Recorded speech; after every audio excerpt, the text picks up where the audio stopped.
السلام علیکم ورحمۃ اللہ وبرکاتہ۔ جو شخص اپنی زندگی کے اندر خیر و برکت حاصل کرنا چاہے اور مصیبتوں سے، پریشانیوں سے اور حالات سے نجات حاصل کرنا چاہے، یا اگر کوئی شخص یہ چاہتا ہے کہ میں اللہ تبارک و تعالیٰ سے جو کچھ مانگوں تو اللہ تبارک و تعالیٰ وہ چیز مجھے عطا کر دے، تو آج میں آپ کو قرآن کریم کی سورہ بقرہ کی وہ آیات کہ جن کو پڑھنے کے بعد اللہ تبارک و تعالیٰ سے جو دعا مانگی جائے، اللہ تبارک و تعالیٰ سے جو طلب کیا جائے، اللہ رب العزت اس بندے کو وہ چیز عطا کر دیں گے۔ اور سورہ بقرہ کی کثرت سے پڑھنے سے اس کی کئی ساری فضیلتیں حدیث مبارکہ کے اندر آئی ہے۔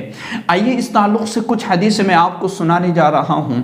ایک مرتبہ حضرت جبرائیل علیہ السلام اللہ کے نبی صلی اللہ علیہ وسلم کے پاس تشریف فرما تھے، یعنی بیٹھے ہوئے تھے، تو ایک دم سے آسمان سے اچانک سے ایسی آواز آئی جیسے کہ دروازے کے کھلنے کی آواز آتی ہے۔ تو حضرت جبرائیل علیہ السلام نے آسمان کی طرف دیکھا اور ایک فرشتہ نظر آیا، تو وہ فرشتہ آسمان سے زمین پر اترا۔ اللہ کے جو حضرت جبرائیل علیہ السلام نے فرمایا کہ یہ دروازہ آج پہلی مرتبہ کھولا گیا ہے، اور یہ فرشتہ جو زمین پر اترا ہے یہ پہلی مرتبہ زمین پر اترا ہے۔ اور اس فرشتے نے اللہ کے نبی صلی اللہ علیہ وسلم سے ارشاد فرمایا، اللہ کے نبی صلی اللہ علیہ وسلم سے کہا کہ اے نبی صلی اللہ علیہ وسلم، آپ کے لیے دو نور ہے، یعنی دو نور کی خوشخبری ہے آپ کے لیے۔ ایک تو جو ہے فاتحۃ الکتاب یعنی سورہ فاتحہ، اور دوسرا سورہ بقرہ۔ یہ دو چیزیں آپ کے لیے دو نور کی خوشخبری ہے، اور جو کچھ مانگا جائے گا ان کو پڑھنے کے بعد اللہ تبارک و تعالی اس شخص کو وہ عطا کر دے گا۔ یہ حدیث مبارکہ کے الفاظ ہے، یہ اللہ کے نبی صلی اللہ علیہ وسلم، یہ روایت حضرت ابن عباس رضی اللہ تعالی عنہما کی ہے۔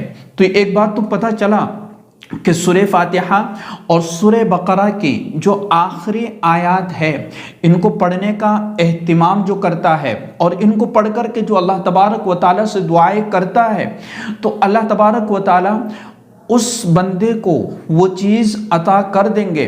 اور ہم سورہ فاتحہ ہر نماز میں پڑھتے ہیں، ہر رکعت میں پڑھتے ہیں، الحمدللہ رب العالمین الرحمن الرحیم مالک یوم الدین، اور پھر درمیان میں ایاک نعبد و ایاک نستعین، کہ اے اللہ ہم آپ ہی کی عبادت کرتے ہیں، آپ ہی کی بندگی کرتے ہیں، اور آپ ہی سے مدد طلب کرتے ہیں۔ اہدنا الصراط المستقیم، ہمیں سیدھے راستے پر چلائیے، یعنی ہمیں دینی اور دنیاوی اعتبار سے ہمیں سیدھے راستے پر استقامت کے ساتھ چلائیے، ہمیں سیدھا راستہ دے دیجئے۔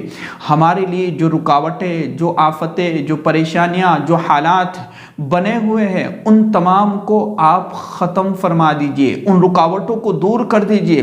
کتنی بہترین دعائیں ہم اللہ تبارک و تعالیٰ سے نماز میں کرتے ہیں۔ تو ہمیں اہتمام کرنا ہے اور ہمیں یقین پیدا کرنا ہے۔ یقین کی بنیاد پر اللہ تبارک و تعالیٰ بندوں کے لیے فیصلے فرما دیتا ہے۔ اور دوسری حدیث مبارکہ کے اندر آتا ہے کہ جو شخص رات میں ان آیات کو پڑھ لیتا ہے، سورہ بقرہ کے آخری آیات کو، تو یہ آیات اس کے لیے کافی ہو جاتی ہے۔ کیا مطلب ہے کافی ہونے کا؟ کہ اللہ تبارک و تعالیٰ ان آیات کے پڑھنے کی برکت سے اس شخص کو جو ہے شیطان کے شر سے، فتنے سے، آفت سے، مصیبت سے، تمام چیزوں سے اس کی حفاظت ہوگی۔ اور اسی طریقے سے جو رات میں ان کو پڑھ لیتا ہے تو گویا کہ اگر وہ نماز تہجد نہیں پڑھ سکتا کسی مجبوری کی وجہ سے یا نہیں پڑھ پایا، تو گویا کہ یہ پوری رات عبادت کرنے کے برابر اس کو ثواب عطا کر دیا جائے گا۔ کتنی خوبصورت آیات ہے نا، کتنی زبردست آیات ہے۔ اللہ کے نبی صلی اللہ علیہ وسلم نے ارشاد فرمایا کہ عرش کے نیچے جو خزانہ ہے اس میں سے مجھے یہ آیات یعنی سورہ بقرہ کے آخری آیات دی گئی ہے۔